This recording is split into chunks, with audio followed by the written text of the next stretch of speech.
Hi, and welcome back to my channel. It's Makita again, and today I want to share with you a book that I recently read titled No More Jewels by Tai Allen, and I believe it is Tai. But this book was sent to me by the publisher. I was honored to receive it and to review it. It's not a very long book. It's 29 pages, but it is poetry. And so there are a lot of things in the book that is said that could be pondered on.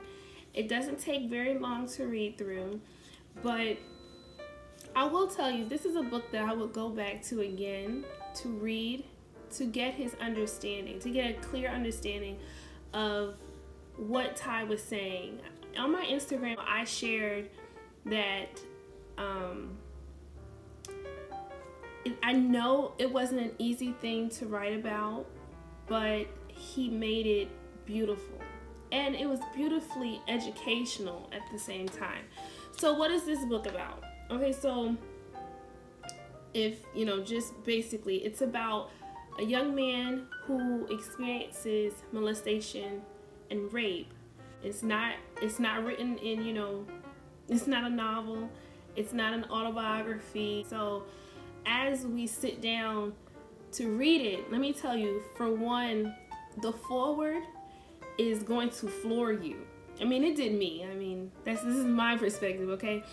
The person who wrote the foreword really took the time to prepare your mind for the things that Tai was not going to just say.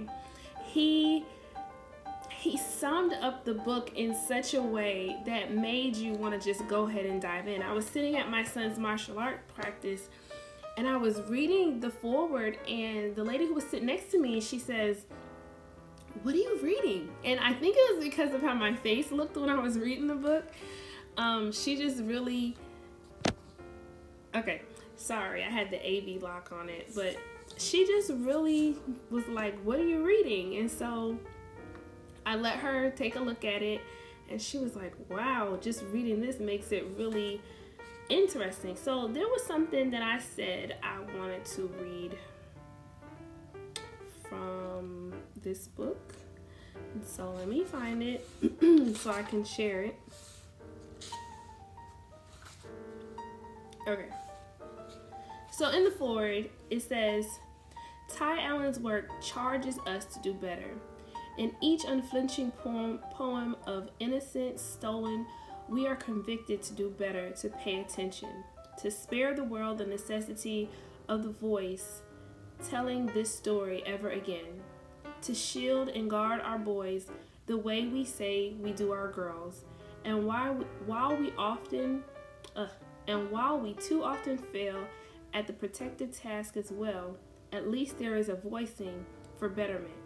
A societal acknowledgement that girls are indeed vulnerable to rape by men, even as we too often erroneously blame her fast tail for it.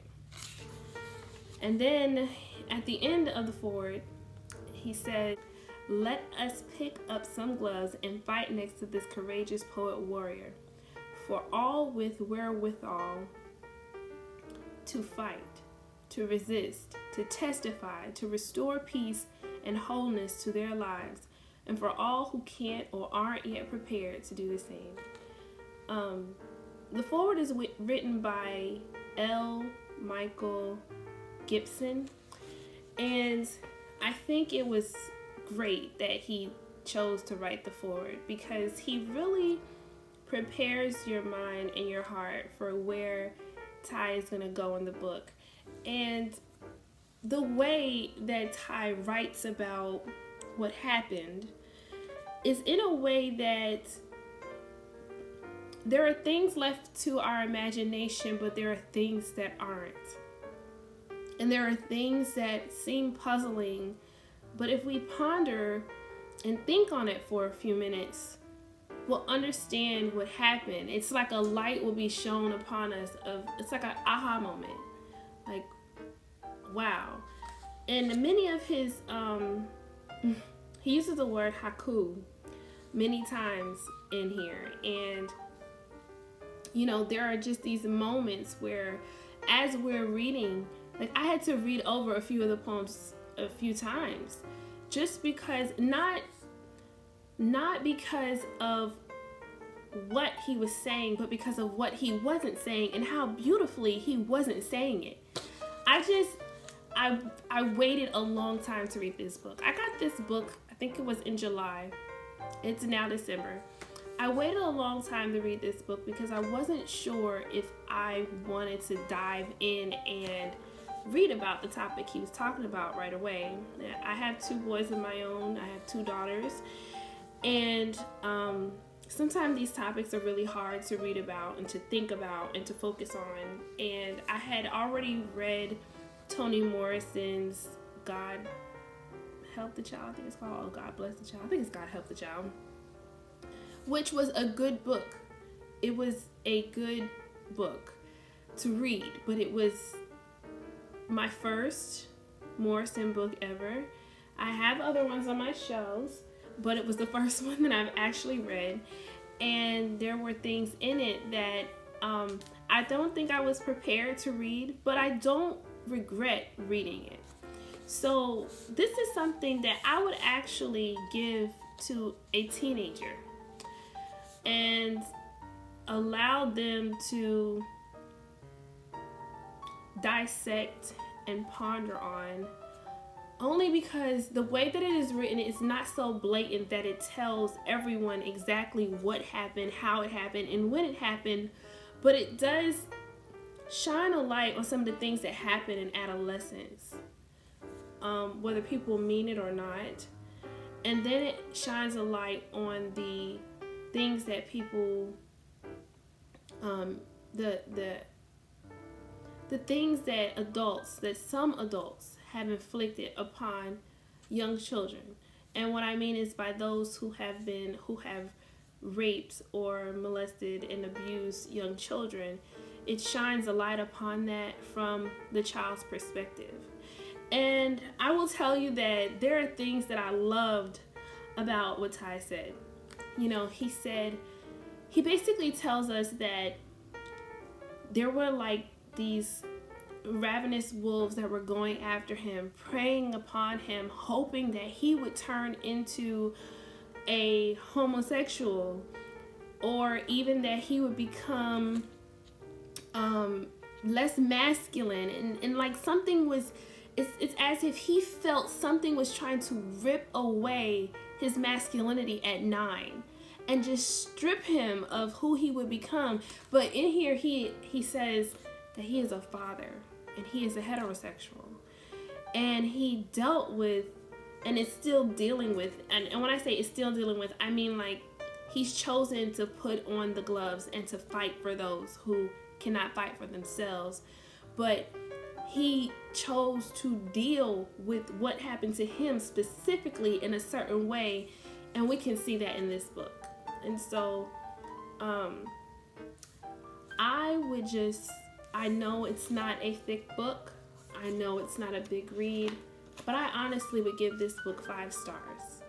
And it's based upon the fact that it is transparent, honest, beautifully creative, educational, and I think that both young and old minds can grow and really use what he has created here. From a Christian perspective, because I always look at the books from a Christian perspective, I don't see anything in it that he has written. Now, mind you, again, age appropriateness it's very important. We remember we have to have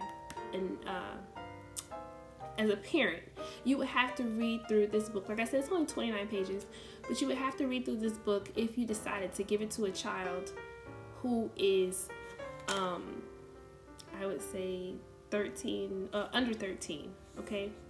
But for children who have already been through the maturation classes and things like that, who are in schools and They already see and hear a lot of things, even as like, if you're a Christian parent who's rearing your child a certain way, they're already seeing and understanding certain things.